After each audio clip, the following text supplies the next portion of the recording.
You're in back-to-back meetings all day. Your team keeps asking about AI and strategy, and honestly, you're not sure. You're supposed to have answers. That's why you got promoted, isn't it? But with AI, everybody's figuring it out at the same time. And the uncomfortable truth is, if you're not using AI yourself, you're already falling behind the people you're supposed to be leading. Today's guest on the podcast is Charlene Li. She's the founder of Quantum Networks Group, and she's going to tell us why 83% of people in China see AI as beneficial, while only 39% of Americans do. More importantly, she's going to show you how to break out of pilot purgatory and actually start building AI fluency in your organization. We're going to cover why your fear of losing control is the real problem, not the technology, how to deal with shadow AI usage, the 4 dimensions of AI fluency every leader needs to master, and how one sales leader uses AI to be in every customer conversation without attending a single extra meeting. I'm David Rice. This is People Managing People, and if you've been paralyzed about what to do with AI, this episode is your permission slip to start experimenting. So let's go. Welcome to the People Managing People podcast, the show where we help leaders keep work human in the age of AI. My name is David Rice, and I'm your host, as always. Today, I'm joined by Charlene Li. She is a strategic advisor and the founder of Quantum Networks Group. We're going to be talking about the current state of how leaders are using AI and what needs to change for leadership development in this new era of work. Charlene, welcome. Thank you for having me. So, we were talking before this, and you said that many leaders, they struggle with AI because they feel threatened. They're used to having the answers, right? Everybody goes to them for the answer. And then this shift leads to a lot of uncertainty and change of like what good leadership looks like. So take me through that for what a lot of leaders are experiencing right now. Right. I mean, again, a lot of leaders were promoted because they knew how to do the job better than other people. And they're seen as being able to, again, as you said, have the answers. And with AI, we're all figuring it out all together at the same time. And it puts an extra pressure on leaders to say, so what are we doing with this? Where are we going with it? When there really isn't an answer all the time. You may have a direction of travel. So it's really hard for leaders, and AI already creates a lot of fear and anxiety. Add on top of that you're supposed to have everything figured out as a leader. That's just not going to happen. So I think we have to move from needing to have all the answers to being able to ask great questions that would direct people in the way that we want to go to. And it's like, okay, so how are we going to use AI to create value, not what's the ROI of AI? Those are 2 very different questions. And a leader needs to understand what the difference is between those 2. Yeah, I just come back from a conference, and I listened to a lot of leaders kind of talking to each other, and obviously talking with me as well. And I feel like one of the big skills, the biggest skill maybe for leadership of the future, is just that sort of comfort in your own skin, your ability to like embrace the uncertainty and just kind of say like, yeah, I don't really know, but I'm interested in this, I'm interested in that, and kind of like, this is the group of people that I've brought together to help me figure this out. You know what I mean? Like that, the ability to sort of see the network connections that are going to make the big difference in your project or in your, initiative. I feel like that's like where leadership is going to have to flex its muscles, so to speak, rather than and I think expertise. You are exactly. And especially with AI, I think a really important part is that leaders create an environment where people can experiment and learn. And this is different from the pilots that people were running, because that's a whole different issue of the pilot purgatory that AI is experiencing. This is about you getting in, using AI, experimenting, and figuring out what works and doesn't work. And creating that environment so that you can learn individually, but also learn together is a really important part for a leader in this day and age of AI. You were pointing out to me that Americans are far more likely than people in other countries to see AI as harmful. And I'm curious what you think is behind that fear and how much of it comes down to culture and leadership narratives. Well, again, I think one of the things we have in our society and most Western societies is a culture narrative of individualism. And in other countries like China, Indonesia, Thailand, where there's a stronger sense of collectivism as the overall cultural narrative, AI is seen as a incredibly positive force. So only 39% of people here in the US believe that AI is going to be more beneficial than harmful. And in China, it's 83%, more than twice as many. And so they see AI as an enabler for the collective to do more things, not as a threat. In the US, we see it as potentially taking away the things that make us individual.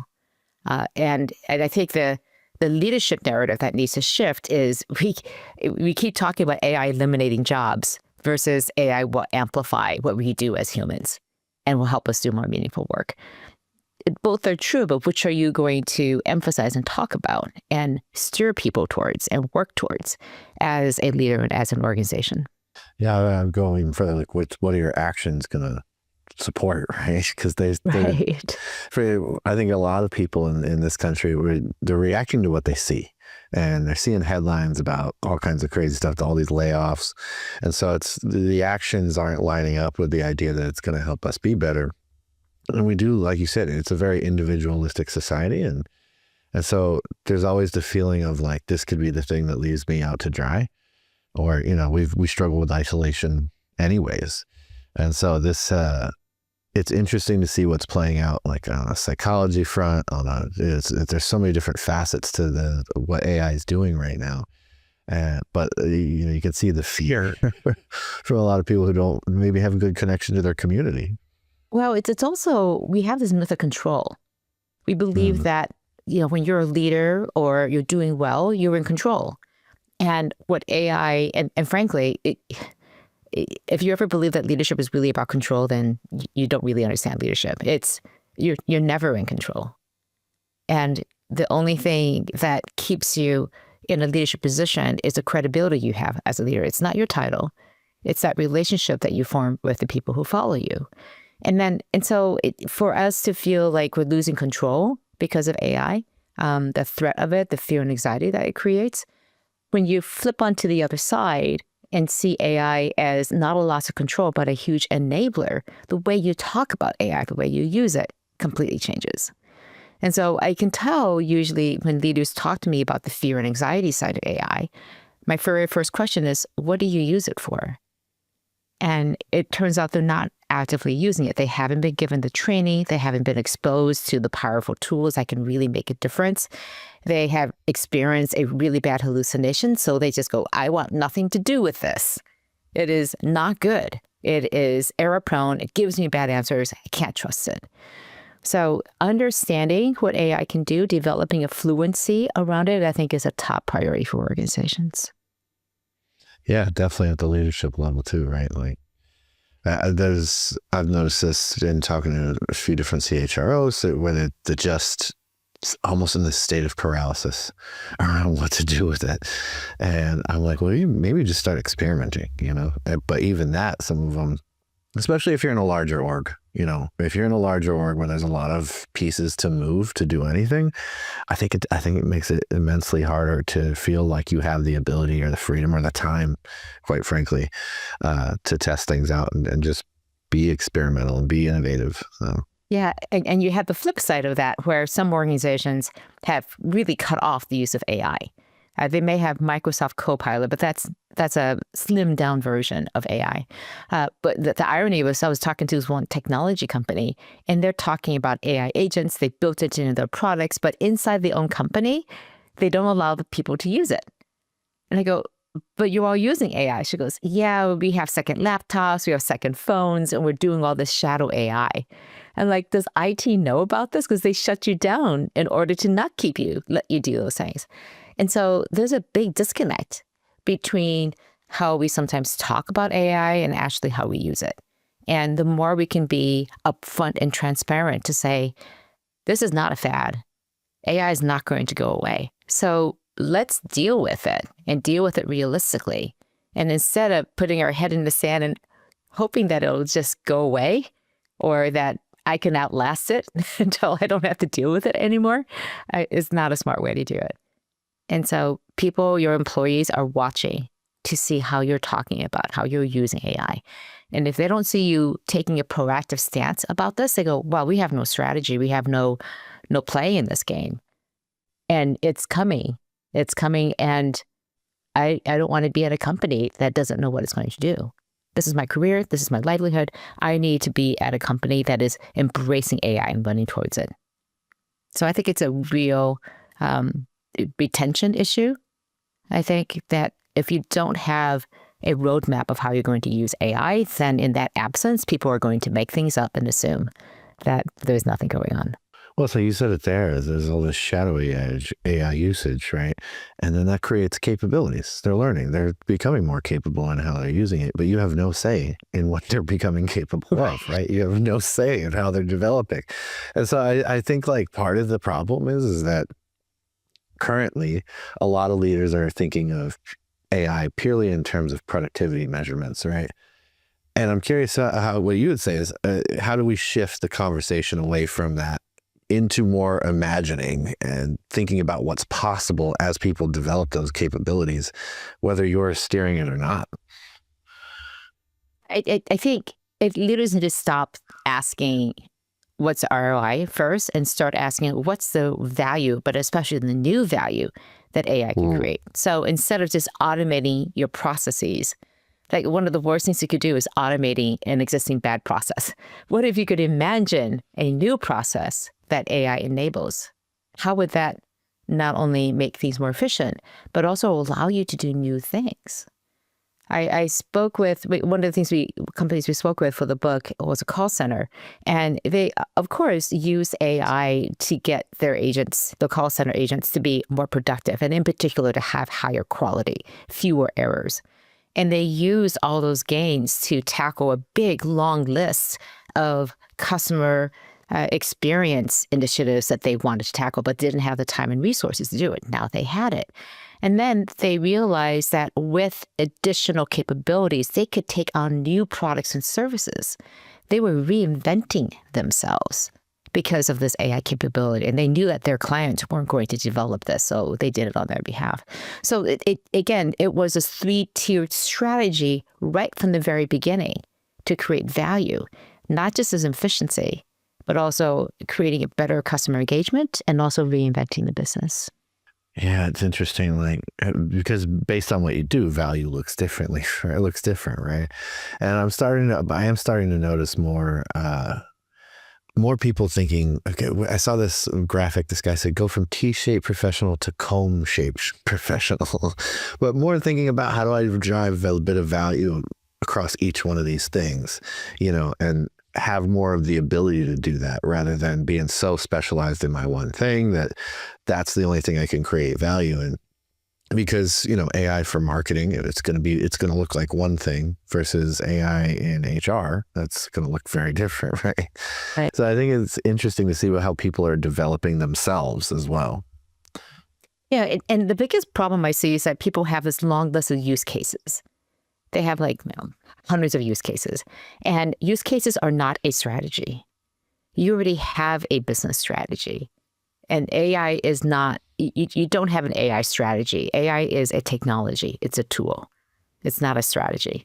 So figure out how you use AI as a technology, as a strategic initiative, a strategic platform to help you achieve your business strategy, your business objectives. So this is not about having a separate strategy. It needs to be deeply integrated to what's most important to your organization. So while HR can do their own initiatives, customer service can do their own initiatives, same thing with marketing. Everyone can do all the things that make sense for the departments. But what are we going to do as an organization to take the greatest impact that we can have? And this goes back to your point. It takes some imagination. As organizations, we're not very good at thinking across silos. We're very good at optimizing for our departments, but to think broadly and strategically about what are the ways that AI can really help us move that needle, achieve our objectives better, faster, cheaper, all three, and also safer in a more ethical way is really important. These are really important questions to be asking. You didn't get into human resources to chase timesheets or wrestle with payroll errors, But when your systems don't communicate, you get dragged down. That's where Intuit QuickBooks Payroll comes in. QuickBooks Payroll is your business management solution that connects HR, payroll, time tracking, and finance in one powerful platform. AI and automation do the heavy lifting, no silos, no steep learning curves. QuickBooks Payroll can help you cut down on the chaos and focus on what matters most, being a human resource. Better systems lead to better people management and better workplaces. Discover how QuickBooks Payroll can help you today. Learn more by going to quickbooks.com/payroll. That's quickbooks.com/payroll. And just like you mentioned there, it's hard to look at the whole organization, think holistically about what we're going to do. It also feels like there's a lot of overhyping the short term and underhyping the long term, right? We're thinking about, well, what am I getting out of it now? I mean, we've had this technology in its current form just a short time, really. And yet we're asking about ROI. But I can't think of a lot of other technologies where we just asked that quickly, well, what's it giving me back? Like the expectation and the demand of it, I feel, was different than of a lot of other technologies that we might have implemented. So I'm curious, how do leaders find that right balance between like healthy skepticism and visionary optimism in this environment where these expectations exist? Right. I think, again, the healthy skepticism is important to have, but it's not that AI can't create value. Absolutely, it can create value. The question becomes, how are we delivering value right now and this quarter and the next quarter and the quarter after that? And that's why that AI roadmap, again, not a strategy, but a roadmap of how you're going to use AI to create value is so important. Because believe me, value is being created left and right. You just may not be understanding it, may not be capturing it, and it may not be prioritizing what value you want to focus on and deliver and drive as an organization. So just having that plan, that roadmap that says we are going to do this and not that this quarter, and it's transparent to everyone. Everyone knows what they're on the hook to do. And when somebody goes, I want to do this now, you can, we're not doing that now. We're going to do that in 2 quarters from now. And this is why. And we can still adjust things. It's not that roadmap is written in pencil. Your strategy is written in ink, but your execution roadmap is written in pencil. So you can adjust it depending on skill advancements, technology change. Maybe there are some issues that come up with your customers that you now understand better. So you'll move things around. But having that plan is really important because what we're seeing here isn't an issue in a hype cycle gap. What we have is a transformation gap between us understanding this technology that's ready to use and our ability, our organization's ability to actually adopt them and adapt our organization. That's the gap. So it's not that this technology can't do it. We see hundreds and thousands of companies doing really amazing things with AI. And they're not the usual suspects. They are not the big technology disruptive companies. They're universities, they're healthcare clinics, they're small companies that are finding and extracting value from AI today. So buckle down, learn how to use AI, and then figure out how it's going to create value right away. Yeah, it's interesting you said that, the sort of understanding your capabilities. You mentioned there hundreds of use cases, right? And we even created this thing. It's like a transformation explorer. It's got 146 use cases in it for HR alone, right? But the problem is that if you don't have an understanding of your maturity, we realize this pretty quickly, that if the person using it doesn't understand the maturity of their organization and their readiness for AI, all of that information is it's very difficult to navigate or understand what's possibly useful for you. It's not that it's useless, but it lacks the true value of what it's intended to do. And so we realized. Let me challenge that a little bit. Let me challenge that a little bit, because I don't think any organization is ready for AI. Nobody knows how to use this stuff. Show me an organization that says, "Oh yeah, we got it all. We know exactly how to do this." Nobody knows how to do it. And so if you are waiting to be ready, or if you're looking at feasibility, You're waiting for perfect data. I hear that all the time, but we got to clean our data before we can use AI. I'm like, no, you can use it now. Go and clean up your data, but figure out all the other things you can do. Go find data that may not be perfect, but it's usable. You can use AI to clean it up pretty quickly and start extracting value from it. Like, learn from that. It may not be the biggest use case that you could have, but then the other thing is, why are we looking at the use cases and deciding based on feasibility when instead we should be looking at our strategic priorities, because we already know what's important. And then based on the biggest priorities that we have, what are the biggest challenges or opportunities that we have with those those strategic objectives? And then ask, how can AI help us accomplish those things? Overcome those challenges or actually tap into those opportunities? That should be the prioritization matrix that you use. How well can what's the value of achieving our strategic objectives, and what's the speed at which we can realize that value? Because in this space, everyone has access to the same technology. Mm-hmm. So speed is the new moat. There's no other competitive advantage that you have other than their speed at which you can adopt these technologies and adapt your organization. That's it.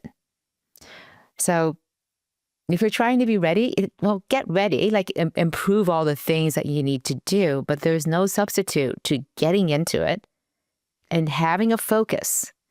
We talk about the traits of an AI-ready culture. Speed is one of them. Focus is another one.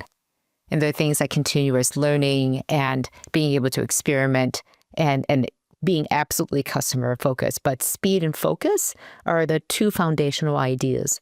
You have to have speed and the focus that it is absolutely focused on your strategic objectives. I always say, we've all got this thing. At some point, it's you got to realize it's the people using it and how they're using it and how they're essentially directed to use it. That's going to be the big difference for you. Yeah, but that's your podcast. This is what this audience is all about.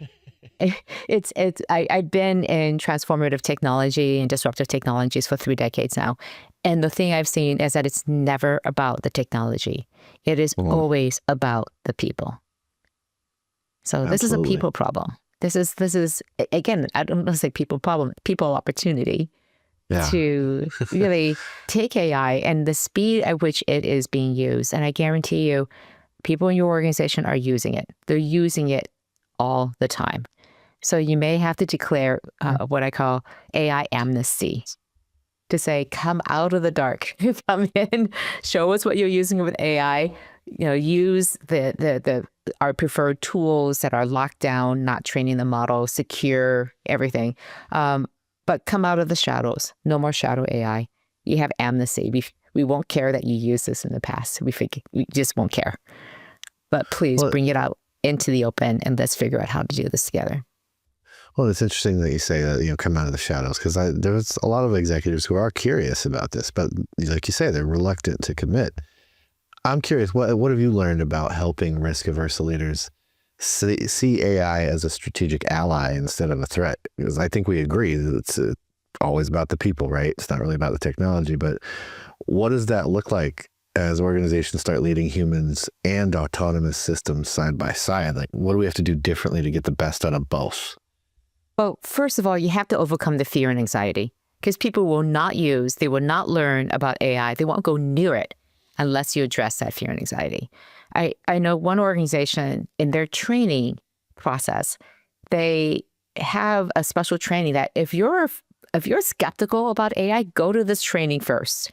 And all they do is answer questions. Again, this is not about, watching show and tell. This is about really addressing that emotional blockers that somebody may have and to understand where they're coming from and to say, yeah, I hear that. Now, let's go and address that in our training session the next time. Like step by step, address all of those issues. And the fact that they are not seen as crazy or dismissed for their fear and anxiety means a big deal. It's not like they're being, curmudgeonly or anything. These are very real fears and anxieties. And so once you can address that, then you can say, well, how do we use this? And the only way I've been able to reach across to people is to take something that they are actively working on themselves. So this is not about the use cases that I have inside of a book or in the presentation. Hands-on, what are you working on? Professional or personal? What are you working on? A question that you have, a task that you have to do, something that's just a pain to get done. Let's go and look at how AI could potentially help with that. And it may not. And that's the important thing to understand too. So when I think about AI fluency, there are a couple parts. It's, do you understand what AI can do and its limitations? Do you understand how to use it responsibly and ethically? Do you know how to use it to create value in the work that you do? And then final step, can you teach somebody how to use it? Because you know you're fluent when you can explain it to somebody else. And it also has this nice boomerang effect that when you are fluent, then you are teaching other people in the organization to be fluent too. So there's a nice cycle there that's going on too. So this is about developing that fluency, and it is a very individualized process. You can do some training that's highly centralized, but the reality is it's a lot of individual experimenting, hand-holding, sharing of best practices with people who are doing similar work to you, and then learning along the way. And you only learn and become fluent if you practice it. Well, my final question for you is this. If you were redesigning leadership development for this era of work, what would you include that's missing today? Well, I would definitely talk about AI fluency. And this is about knowing how to use it in those 3 dimensions, and then being able to teach it. I would also include very specifically, how do you use it to become better leader in terms of understanding the scope of expanding the scope of what you need to know and understand? How do you speed up your decision making? And then also, how do you scale the impact that you have, for example, through communications? So these are all things that in the past kept us from expanding the scope of our leadership because we just only had so many hours in a day. And if someone asked me, well, how do I find time to use AI after my 15 back-to-back meetings all day long? I'm like, well, why don't you use AI to not have 15 back-to-back meetings all day long, first of all? That'd be a good start. Yeah, first of all, and then use it. For example, I know one sales leader who has all the transcripts from every sales meeting that the team has. And he uses AI to analyze them across all of them to understand what are the biggest customer needs that kept coming up this week. What were the key themes that customers were asking for? What were the areas that our team was struggling with? So he could see across all of the activities, across all of the teams. He could be in every single conversation. You couldn't do this before. You couldn't be on every call, but now you can with transcripts. And having them all in one place where everyone can see them and use them is a significant change in how you manage and lead a team. I can use AI to understand my development conversations with a team member. And it's hard to remember everything, but I can have notes that are taken from our confidential information. Again, it's all protected. The person knows that we're recording them, but I can understand, like, these are the things that they've been doing, and these are the things that I can now look across the past quarter and understand here are some ways that we can do development, have a development plan that's highly tailored to that person. I mean, all the things that we wish we could have had time and the ability to go do all these things, we can now. But it requires us to say, how do we want to use it in our leadership capacity to help us be better leaders? Well, excellent. Charlene, thanks for coming on the show today. I really appreciate it. It's fun talking with you. Thank you again for having me. All right, listeners, until next time, if you haven't done so already, head on over to the website, get signed up for the newsletter, create your free account. You'll be able to download all our templates, use any tools that you find on the website. So be sure to do that. And until next time, experiment. Don't be afraid.